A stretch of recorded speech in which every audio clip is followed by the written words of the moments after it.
할렐루야. 네, 우리 옆에 있는 분들하고 함께 인사하겠습니다. 사랑합니다. 축복합니다. 사랑합니다. 축복합니다. 네, 오늘 오후 찬양 예배는 우리 한국 전쟁을 또 기념하면서 우리가 예배하는 때입니다. 그래서 우리나라 이 민족과 이 나라에 향한 우리 하나님의 은혜와 또 역사, 저희 과거, 현재, 미래를 하나님의 은혜 안에서, 또 말씀 안에서, 그리스도 안에서 우리가 함께 또 묵상하고 생각하는 귀한 시간입니다. 우리가 먼저 우리 여기 한국전쟁, 우리가 여기서 이미 전후 세대가 많으시기 때문에 우리 한국전쟁에 관한 우리 다큐멘터리 한 10분 정도 되는 내용을 같이 한번 보시고 우리 말씀을 이어가도록 하겠습니다. 네, 우리 이 영상은 이제 국가보훈처에서 만든 내용을 유튜브에서 이렇게 받아서 이렇게 같이 이렇게 좀 나눴습니다. 여러분 벌써 이제 72년 전입니다. 72년 전인데, 우리 여기에는 뭐 한국전쟁에 군인으로 참여하신 분은 여긴 안 계시죠? 네, 안 계시고 우리 교회 양락구 집사님 정도가 이제 전쟁에 직접 이렇게 참여하신 그런 분이 되실 것 같아요. 여러분 우리는 하나님께서 하신 말씀을 기억해야 되는데 하나님은 역사를 기억하라고 늘 말씀하십니다. 하나님은 우리에게 하나님이 하신 일들을 기억하라고 말씀을 하세요.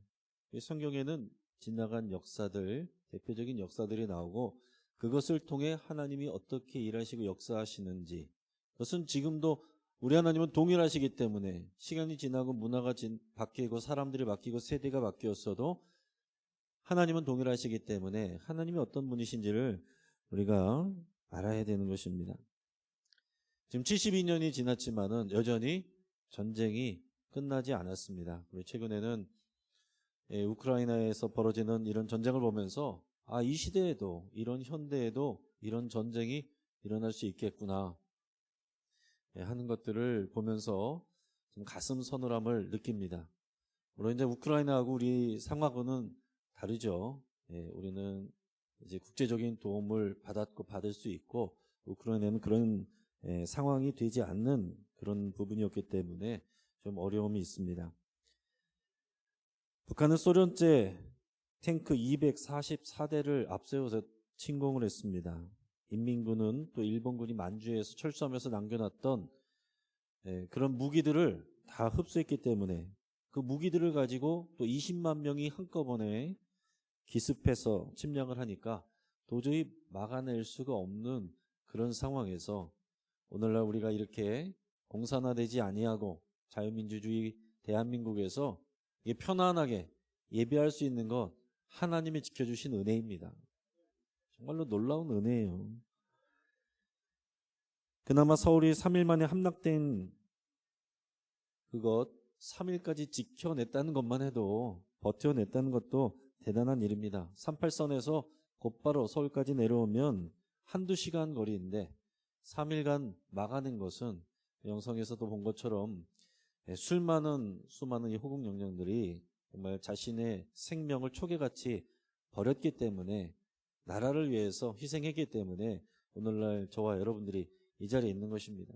그러니까 이 교회가 있고 저와 여러분들이 있는 것은 여기에 예수 그리스도의 피가 있고 많은 믿음의 선진들의 피가 있고 그리고 선교사님들의 피가 있고 호국 영령들의 피가 있고 여러분 우리는 그냥 살아갈 수가 없는 사람들입니다. 많은 사람들의 희생과 그 피에 빚진 자들입니다. 오늘 말씀을 통해서 정말 우리 하나님, 이 역사를 주관하시는 하나님을 더 생각할 수 있기를 바랍니다. 우리 하나님께서는 역사들 개인에게도 일하시지만은 언제나 나라와 민족을 대상으로 일하십니다. 나라와 민족을 대상으로 일하세요. 성경에서 보면 이스라엘 민족을 이스라엘이라고 표현하기도 하고 좀 더 친근하게 부를 때는 야곱아 이렇게 부르기도 하십니다. 이스라엘 12지파가 야곱에게서 나왔기 때문에 이스라엘 통칭해서 부를 때는 내가 야곱을 어떻게 하겠다, 야곱을 이렇게 했다 이런 표현도 쓰세요. 그러니까 한 사람인 것처럼 그렇게 이스라엘을 대해서 말씀하시기도 하는 것들을 우리가 보게 됩니다. 오늘 본문 말씀 10절을 같이 한번 읽겠습니다. 10절 말씀 있습니다. 여호와께서 나라들의 계획을 피하시며 민족들의 사상을 무효하게 하시도다. 아멘. 여러분, 이 나라의 역사 가운데, 이 나라뿐만 아니라 세계 역사 가운데 수많은 나라들과 수많은 대제국들이 거쳐갔어요. 그때마다 그 나라 제국의 황제들은 자기들이 세상의 제일이라고 생각했고 자기들이 신이라고 그랬습니다. 그러나 그 제국은 다 명멸해 갔고, 그러나 여전히 하나님의 나라는 세워져 가고 있습니다. 완성되어 가고 있습니다. 우리는 그 나라를 기다리고 있는 사람들이에요. 북이스라엘은 아수르에 의해서 멸망했습니다. 남유다는 바벨론 제국에 의해서 멸망했어요. 또 바벨론 제국은 메데와 파사, 그러니까 메디아와 이 페르시아에 의해서 패망했습니다. 페르시아는 헬라에 의해서 붕괴됐습니다. 또 헬라는 온 세계를 지배했던 로마 제국에 의해서 또 멸망했습니다. 로마 제국도 영원하지 않았죠. 결국에는 동서로 나뉘게 되고, 또 서로마 제국은 야만족이라고 그렇게 무시했던 게르만 민족에게 멸망당하게 됩니다. 여러분, 어떤 나라 권세도 어떤 나라 제국도 영원하지 않다는 것을 인류의 역사는 보여주고 있습니다. 11절 말씀을 계속해서 읽겠습니다. 11절 말씀은요, 여호와의 계획은 영원히 서고 그의 생각은 대대에 이르리로다. 아멘. 여호와의 계획, 그것은 변하지 않고 영원하다라고 그랬어요. 이 세상의 나라들은 유한하고 계속 바뀌고 명멸을 반복하지만 하나님의 나라는 영원히 서는 것입니다. 그 하나님의 그 모든 계획이, 모든 뜻이 나타난 것이 하나님의 나라예요. 하나님의 나라입니다. 이게 하나님의 계획이에요. 출애굽기 19장 5절 6절 말씀을 우리 같이 읽습니다. 세계가 다 내게 속하였나니 너희가 내 말을 잘 듣고 내 언약을 지키면 너희는 모든 민족 중에서 내 소유가 되겠고 너희가 내게 대하여 제사장 나라가 되며 거룩한 백성이 되리라. 너는 이 말을 이스라엘 자손에게 전할지니라. 아멘. 하나님이 이 언약을 맺기 전에는 아브라함의 하나님, 이삭의 하나님, 야곱의 하나님이었어요. 조상들의 하나님, 개인적으로 만난 하나님. 그러나 이제 이스라엘을 민족이 되게 하시고 이 언약을 맺으시면서부터는 이스라엘 민족의 하나님이 되시는 거예요. 그러나 이스라엘이 하나님의 뜻에 불순종해서 멸망하였고, 남아있는 유대 백성들이 약속하신 메시아 예수 그리스도가 오셨는데 불구하고 그 예수 그리스도를 받아들이지 않았기 때문에 이제 그 복음이 이방으로 전해지고 돌아서 오늘날 저와 여러분들에게도 전달되었고, 저와 여러분들은 새 이스라엘로 부름을 받은 거예요. 새 이스라엘. 그래서 하나님의 이 언약 관계 안에 예수 그리스도를 통해서 들어가게 된 것이고, 그것은 우리 각자 개인 구원받는 것으로 끝나는 것이 아니라 이 하나님의 영원한 계획, 하나님의 나라를 세워가는 그 하나님의 계획에 우리가 편입된 것입니다. 그렇기 때문에 이 세상은 깨져 있지만 우리는 이 땅에서 예수 그리스도로 인해서 이미 시작된 하나님의 나라, 그 나라로 부름받은 사람들이고, 아버지 나라가 오게 하시기를 우리가 기도하면서 그 나라를 소망하면서 그 이미 시작되었으나 아직 완성되지 않은 그 사이에서 우리가 하나님 나라의 일꾼으로, 백성으로 살아가고 있는 것입니다. 오늘 12절 말씀을 한 번 더 읽겠습니다. 12절입니다. 시작. 여호와를 자기 하나님으로 삼은 나라 곧 하나님의 기업으로 선택된 백성은 복이 있도다. 아멘.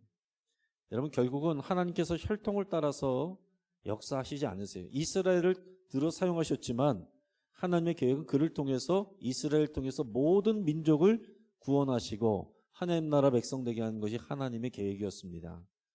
근데 이스라엘이 받아들이지 않았고 모든 이방 민족들 가운데서 모든 이방 나라들이 다 지금 구원받고 하나님의 백성이 되는 게 아니죠. 그 가운데서도 여호와를 하나님으로, 나의 하나님으로 이것을 고백하는 그 사람들이, 그 백성들이 하나님 나라 백성이 되는 것입니다. 그 나라와 민족이 쓰임 받는 거예요.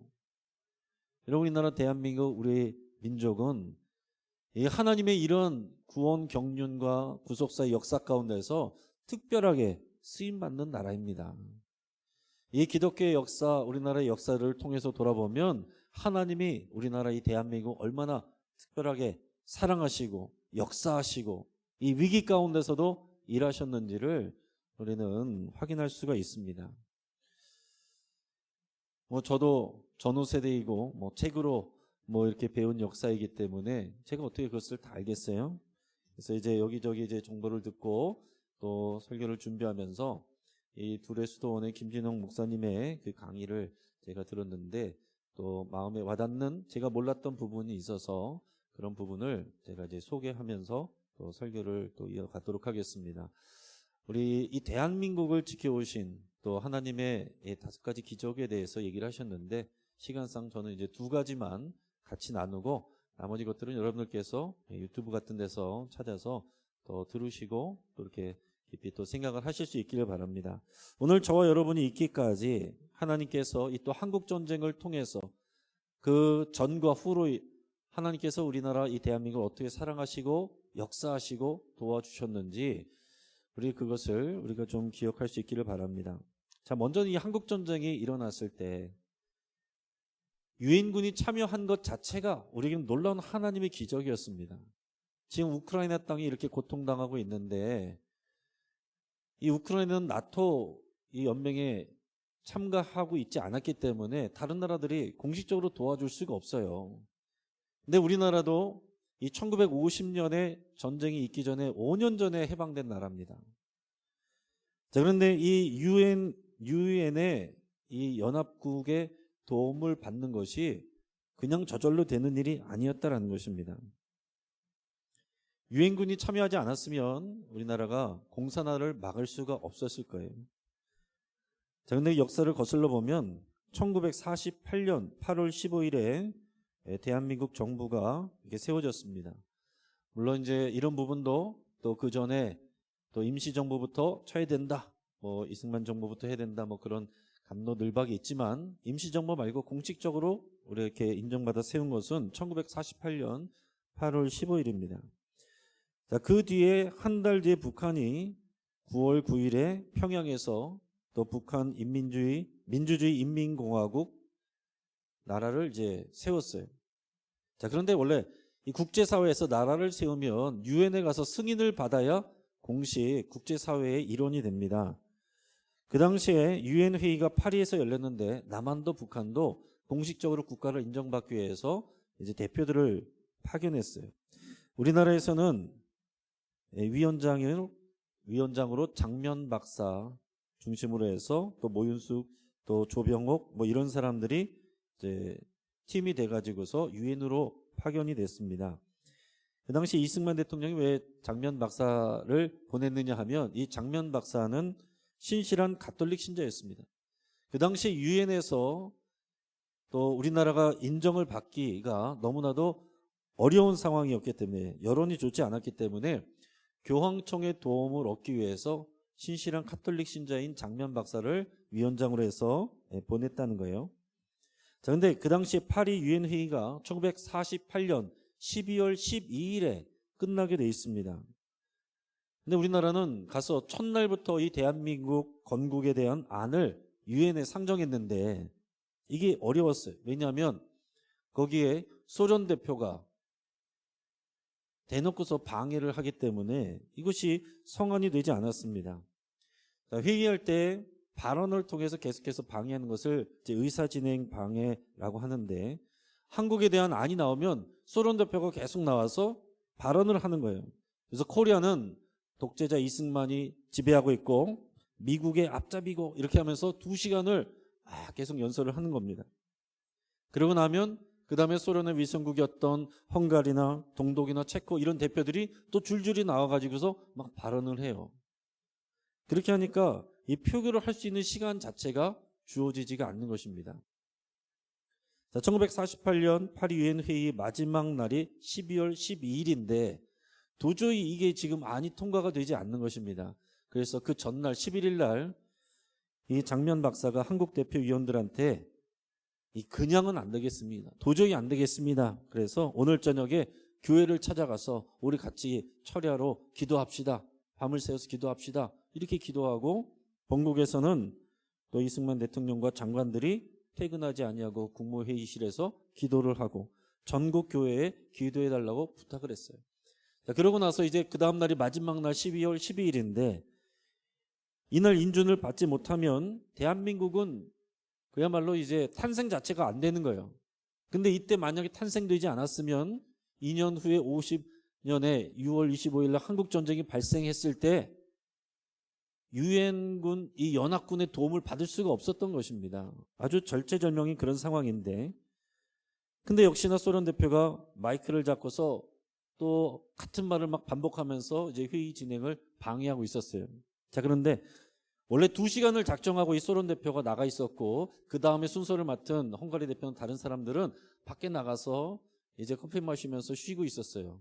자, 그런데 2시간이 충분히 안 됐는데 갑자기 이 소련 대표가 숨이 턱 막히고 목소리가 안 나오고 숨이 가빠지면서 쓰러지려고 하면서 얼른 병원으로 실려가게 됐습니다. 그러니까 소련 대표가 2시간을 하기로 약속을 했는데 먼저 가버린 거예요. 그럼 다음 사람이 발언을 해야 되는데 지금 당연히 2시간 있다가 들어올 생각하고서 밖에 나가서 이제 이 안에 없었던 것입니다. 그래서 사회자가 물었습니다. 코리아 건국 인준에 대해서 또 발언이 없습니까? 그래서 발언이 없었어요. 그래서 가부를 물었는데 찬성이 48표, 또 반대가 6표, 기권이 1표. 기권 1표는 스위스였고 그 6표는 소련 위성국가들, 소련과 그 위성국가들인 헝가리, 동독, 체코 이런 나라들이 이제 다 반대를 한 것입니다. 그래서 놀랍게 기적적으로 우리나라가 이제 인준을 받은 거예요. 여러분 하필이면 왜 소련 대표가 그때 목이 고장이 납니까? 여러분 이것은 하나님께서 역사하신 줄을 믿습니다. 그러나 이것은 믿음 있는 사람들만 이게 말이 통하지 믿음이 없는 사람들은 인정하지 않을 거예요.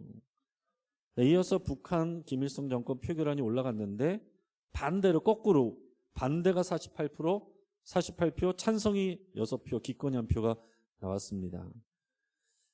자, 그러고 나서 1년 6개월 뒤에 한국전쟁이 터진 거예요. 이날 만약에 이 회의에 인준이 통과가 되지 않았다면 연합군이 올 수가 없었고 공식적으로 참여할 수가 없었고 우리는 공산화될 수가 없었던 것입니다. 자, 그런데도 아까 영상에서 잠깐 나왔지만 저절로 그냥 다 올 수 있는 게 아니에요. 우리나라에서 전쟁이 벌어졌는데 유엔의 안전보장이사회에 통과가 돼야 연합군이 올 수가 있습니다. 근데 그 당시에 연합군 이사회가 국가가 5국가였는데 미국과 소련과 중국, 영국, 프랑스 5개 나라였다고 합니다. 자, 그런데 그 당시 중국은 공산화되기 전에 장개석 총통이 있었던 때였고 그래서 반대표를 던지는 나라 상황이 아니었어요. 근데 누가 있습니까? 소련이 있잖아요. 소련이 반대표만 던지면 5개국에서 한 표만 던지면 연합국이 올 수가 없는 거예요. 한국전쟁에 도와줄 수가 없는 것입니다. 회의가 시작됐는데 그때 유엔 소련 대표가 야콥 말리크라는 사람이었는데 무슨 일인지 그가 출석을 하지 않았어요.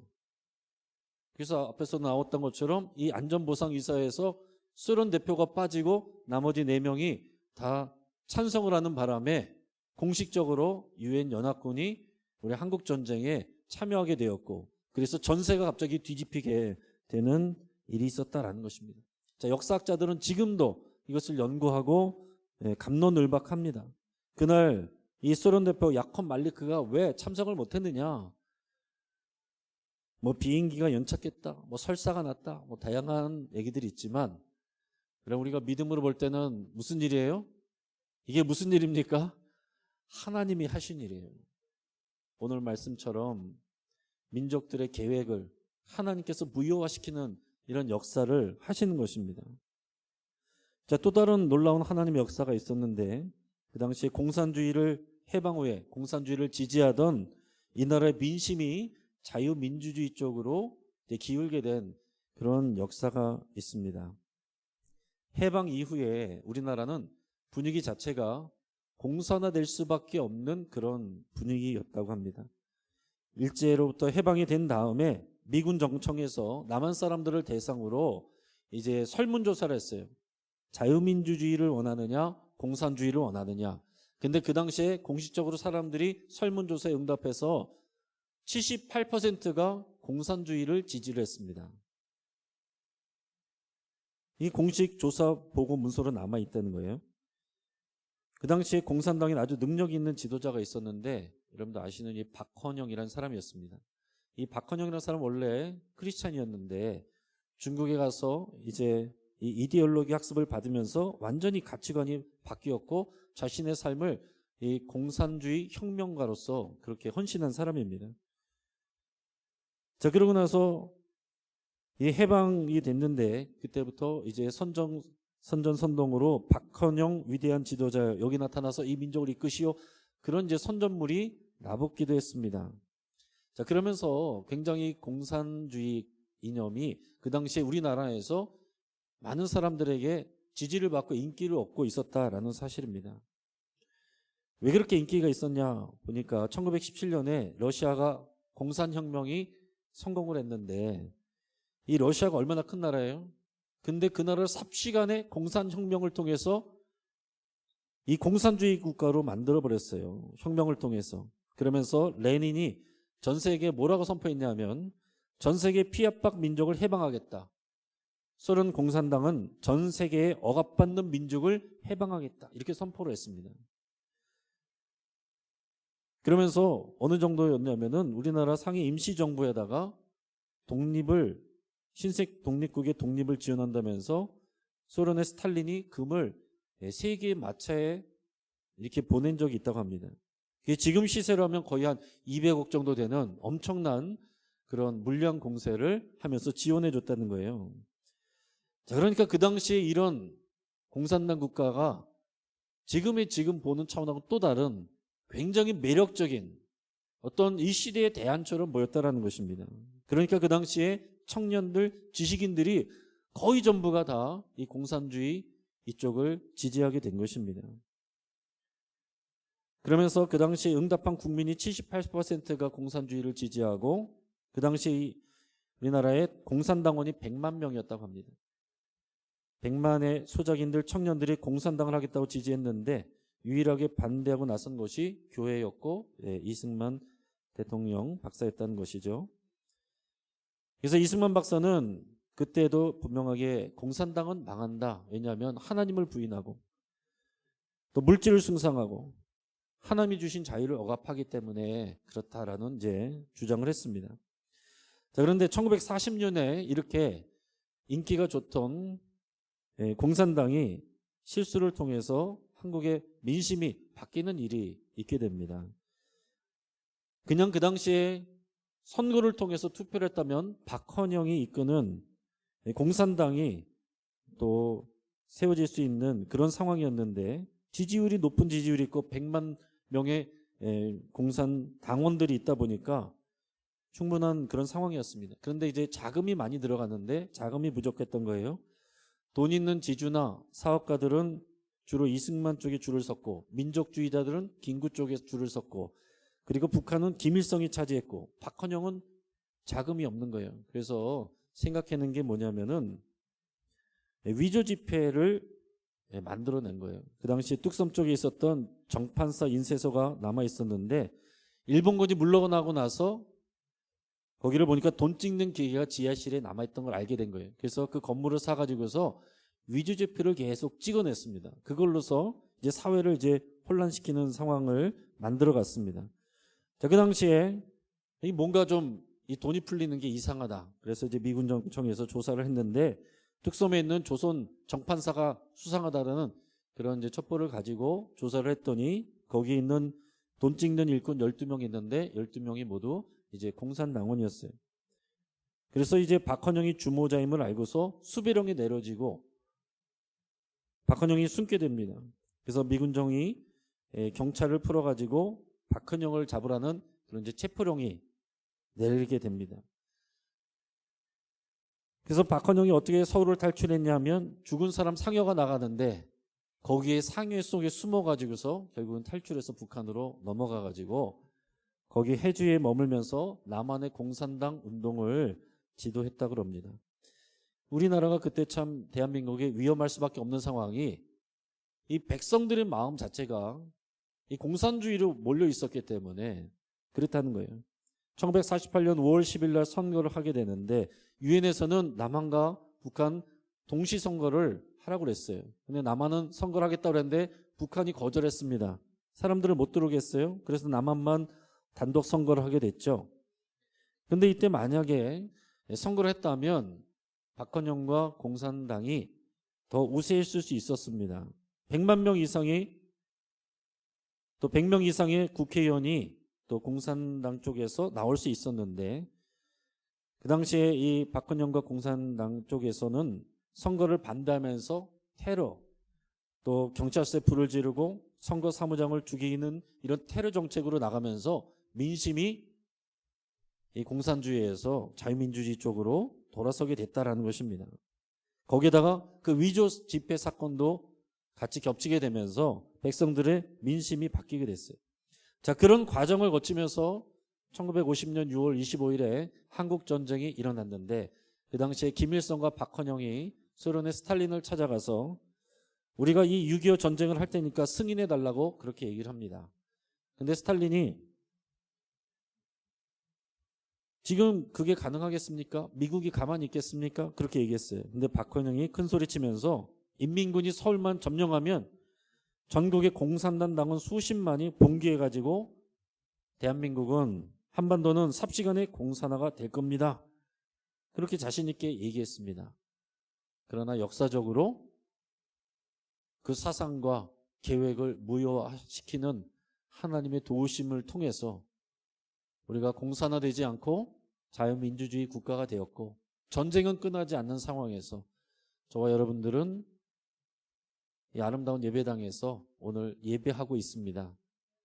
우리 한국전쟁을 돌아보면서 살아계신 하나님께서 이 나라 민족을 지키고 계신다는 것을 우리는 고백하게 됩니다. 이런 북한 땅은 공산주의 이데올로기, 김일성의 주체혁명 사상 안에서 수많은 백성들이 죽어가고 있고 신음하고 있습니다.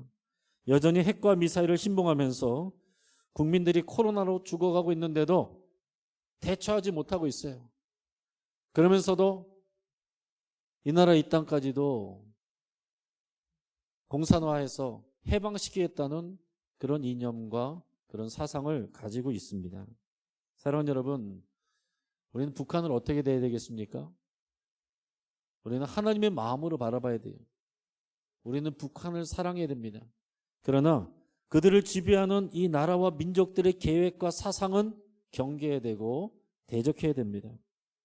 여러분, 지금도 우리나라는 좌우의 이데올로기 싸움이 여전합니다. 이건 전 세계적인 상황이에요. 지금 소련인 또 러시아나 중국이나 북한이나 아주 강경한 그런 지도자들이 이끌어가고 있습니다. 그래서 다시 신냉전 체제로 가는 거 아니냐 이런 두려운 이야기들을 사람들이 하고 있습니다. 여러분, 이 상황에서 끝난 상황이 아니고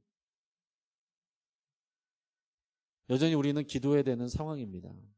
물론 자유민주주의 자체가 그것이 하나님의 나라를 다 보장하는 거 아니에요. 이 가운데 불공정과 불평등의 문제가 있고 부익부 분익빈의 문제가 있고 만모니즘의 문제가 있고 성적인 방종과 타락의 문제들이 많이 있습니다. 그럼에도 불구하고 우리가 여기서 하나님을 자유롭게 믿을 수 있고 교회가 세워질 수 있기 때문에 당연히 우리는 자유민주주의를 붙들어야 되고, 공산주의는 여러 가지 정책적으로는 우리가 지지하고 인정할 만한 부분이 있을지라도 그 뿌리가 되는 그 사상과 계획 자체가 하나님을 반대하고 교회를 반대하기 때문에 우리가 지지할 수가 없는 것입니다. 오늘 이 시대 가운데서 끊임없이 기도하면서 여러분들이 이런 내용들을 우리가 같이 얘기할 수 있는 여러분 그런 분위기를 만들어 주시길 바랍니다. 지금 여기는 그래도 좀 연세가 있으신 분들이니까 그래도 이런 얘기에 여러분 반응하시지만 우리 또 젊은 층에 가서 얘기하면은 또 반응이 다를 수 있어요. 여러분, 그러나 우리가 하나님 중심 안에서 오늘 이 시대를 바라보고 어떤 이데올로기가 아니라 하나님의 나라 그 사상과 복음과 그 십자가를 붙들고 이 나라와 이 민족을 위해서 기도하는 저와 여러분 되기를 주의 이름으로 축복합니다. 같이 한번 기도하겠습니다. 하나님, 이 나라 민족이 수많은 어려움과 위기와 고통을 겪었습니다. 그러나 그 가운데서 우리 하나님은 우리를 지켜주시고